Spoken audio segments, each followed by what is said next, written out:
and within 1 hour you can actually complete a book. Seriously, ये मैं political science, history, eco, हर एक चीज़ के लिए बोल रही हूँ. It works. So we use to just guide पढ़ ली 2-4 मिनट में एंड वी आर डन, है ना. या फिर एकदम एंड मोमेंट पे पढ़ते थे, राइट. सो दिस होती है स्मार्ट स्टडी. यही आपको एवरेज से एक टॉपर बच्चा बना देगी. So hi humans and welcome back to Humanities. I am Purva and today I am going to share some very important things that you all require as students during this time of examinations. तो ये video है उस बारे में जब हमारे exams शुरू हो चुके हैं and what all can we do to learn better, to learn efficiently and to put in our best during this time of the month जब हमारे एग्जाम्स बैक टू बैक चलते हैं. I will be telling you how to manage your time, कौन से subject को कितना time देना है depending on the date sheet. And then I will be telling you some tips and tricks, procrastination को हम कैसे भगा सकते हैं, मैं कैसे ज्यादा फास्ट चीजें याद करती थी and what worked for me to become the school topper in my 12th standard. So let's get started with the video. Make sure that you are watching this video till the end क्योंकि बहुत ज्यादा help होने वाली है. So let's get started. Okay, so the day of a student, an ideal student या फिर एक topper student begins with waking up early and writing down the tasks for the day. तो सबसे पहले आप उठते हैं एंड आप लिखते हैं अपने नोट पैड में या फिर अपने एवर नोट पे जहां भी कि what are you going to study throughout the day. आपको क्या क्या करना है, आपके गोल्स क्या है, टारगेट्स क्या है, ये हम सबको पता है. But I will be telling you कि वो गोल्स और टारगेट्स हमें कैसे पता करना है कि आज क्या पढ़ना है, वो मैं आपको बताने वाली हूँ. तो सबसे पहले आपको अपनी डेट शीट को चेक करना है कौन सा एग्जाम पास है. तो अभी जैसे 3rd of December को हमारा इंग्लिश का एग्जाम है यानी कि tomorrow. So you guys are going to write down the most weightage वाले चैप्टर, वो वाले चैप्टर्स जो सबसे ज्यादा मार्क्स के हैं. यानी कि you will be firstly done with the most weighted chapter जिनकी वेटेज सबसे ज्यादा है, जिनके ऊपर MCQ या फिर क्वेश्चन सबसे ज्यादा आएंगे. तो when we are done with that फिर हमारा ऑलमोस्ट 60 to 70% सिलेबस हो जाता है. After doing that we'll just revise through और go through the other chapters जो थोड़े कम वेटेज के हैं. So this was one thing about prioritising chapters rightly, because कभी कभी हम कंफ्यूज हो जाते हैं कि क्या पढ़े, कौन सा पढ़े. हम इमोशंस में बह जाते हैं कि हाँ यार मेरे को ये चैप्टर बड़ा अच्छा लगता है, मैं तो यही पढ़ूंगा, चाहे वो सिर्फ 3 नंबर का क्यों ना हो, मैं 3 घंटे उसे ही पढ़ूंगा. We don't have to do that. We need to prioritise our chapters according to the marks allotted to them, क्योंकि यही होती है स्मार्ट स्टडी, यही आपको एवरेज से एक टॉपर बच्चा बना देगी. So the first step was to write down the chapters according to their weightage. And now comes the next step. The next step is to find out कि हमें कौन से सब्जेक्ट के लिए कब पढ़ना है. ये होगा अपनी डेट शीट को एनालाइज करके. So firstly, for example, we have our English paper on the 3rd of December, and then on we have geography on the 9th of December, and then psychology on 11th of December. तो अभी हमने देखा कि 3rd से 9th के बीच में we have a gap of 6 days, and 9th और 11th के बीच में we just have a day off. तो इस तरीके के सिनेरियो में we are going to apply this strategy. शुरू के 6 दिन में से हम 2 या 3 दिन अपने साइकोलॉजी के लिए डिनोट कर देंगे इफ वी थिंक कि हमें 1 दिन कम पड़ेगा. So within the 6 days we will be allotting 2 days to psychology and the rest of the 4 days to geography जो कि अगला पेपर है. तो always divide the gap as per your ability. अगर आपको लगता है साइकोलॉजी आप 1 दिन में भी कर लेंगे तो you don't need to cut out that time. But if you think कि 1 दिन बहुत कम है, then you can study psychology during the 2 days allotted between English and geography. मेरे साथ क्या हुआ था, I gave my board exams in 2019 and तब I got 1 day for economics which was obviously my main subject. And I scored the highest. I scored 99 out of 100. Never mind. मैंने यही follow किया.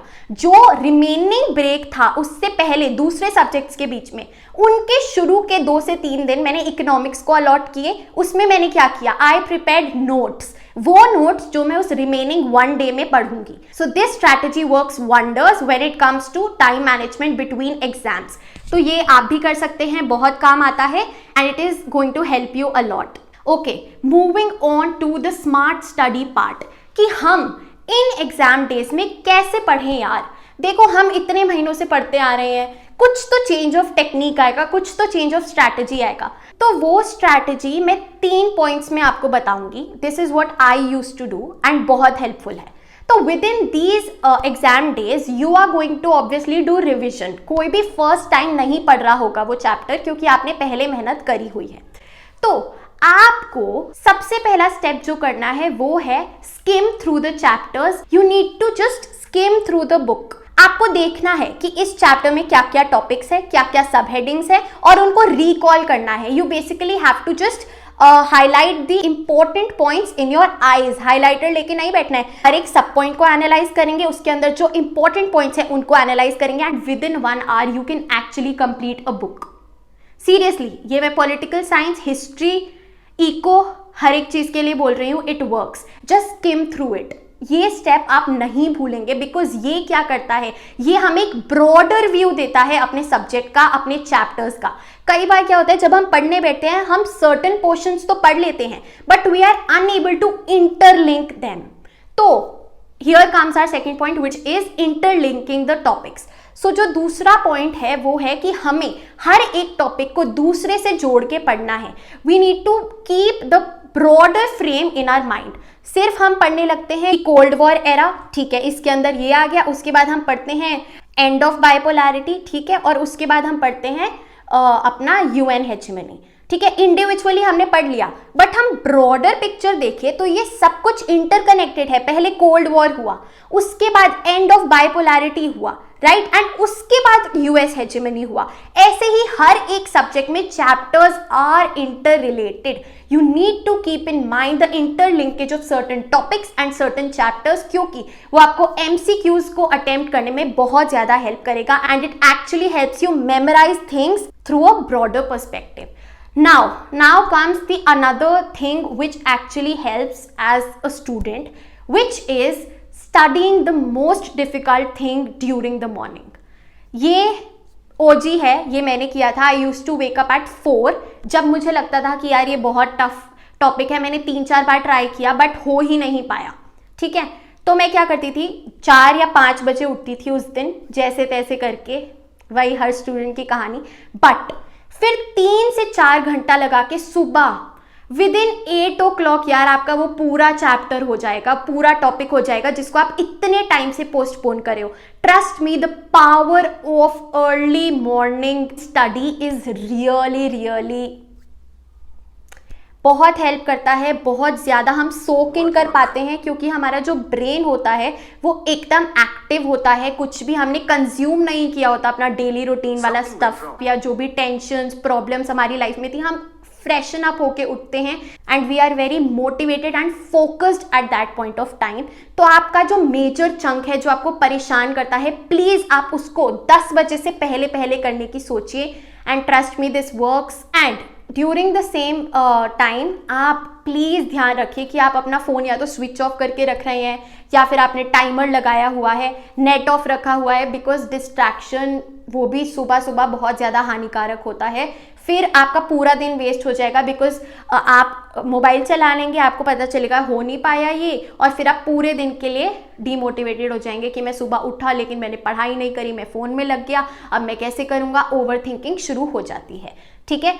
एक और चीज़ जो मैं आपको बताना चाहूँगी, जो मैं एक लर्निंग हैक की तरह इंक्लूड करती थी अपने रूटीन में, वाज दैट कि अगर मेरे को एक स्पेसिफिक टॉपिक याद नहीं हो रहा है या बोरिंग लग रहा है, तो I use to stand up from that location. अगर मैं यहाँ स्टडी टेबल पे पढ़ रही हूँ तो मैं यहाँ से जाके बाहर बालकनी में जाती थी या फिर अपने टेरेस पे जाती थी एंड वहाँ पे वो चैप्टर पढ़ती थी. फिर क्या होता था, मेरे ब्रेन में एक मेमोराइजेशन आ जाती थी कि हाँ यार ये टॉपिक ना मैंने वहाँ पे पढ़ा था, तो मैं ज़्यादा बेटर रिकॉल कर पाती थी कि क्या लिखा था बुक में उस time.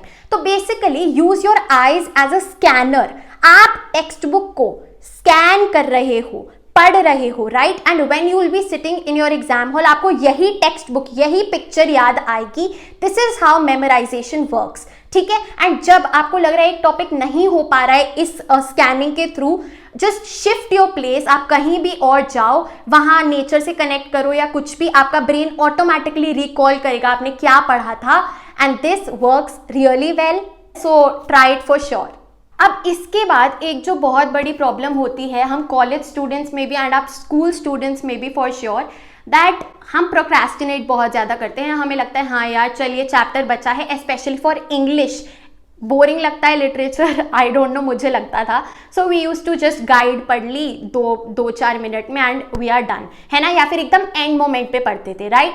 So this is called procrastination. जब आपको पता है कि आपको पढ़ना है या फिर कोई काम करना है but you keep on postponing it क्योंकि मन नहीं कर रहा, आलस आ रहा है या फिर हो जाएगा ना, है ना. तो इस केस सिनेरियो में मैं पर्सनली एक टेक्निक अप्लाई करती हूँ which is the 5 second rule and it helps like. तो बेसिकली आपको कुछ भी नहीं करना है. द मोमेंट यू रियलाइज कि हाँ मैं पोस्टपोन कर रहा हूँ ये काम, get up and go to work. So that is what it is. ये एक मैकेनिज्म है जो एक्चुअली में आप खुद पे चेक करने के लिए रखते हैं. So basically the moment I know कि हाँ मुझे ये करना है पर मन नहीं कर रहा, and the moment I realise कि हाँ यार मैं प्रोक्रेस्टिनेट कर रही हूँ, I just need to get up within 5 seconds and go do that work.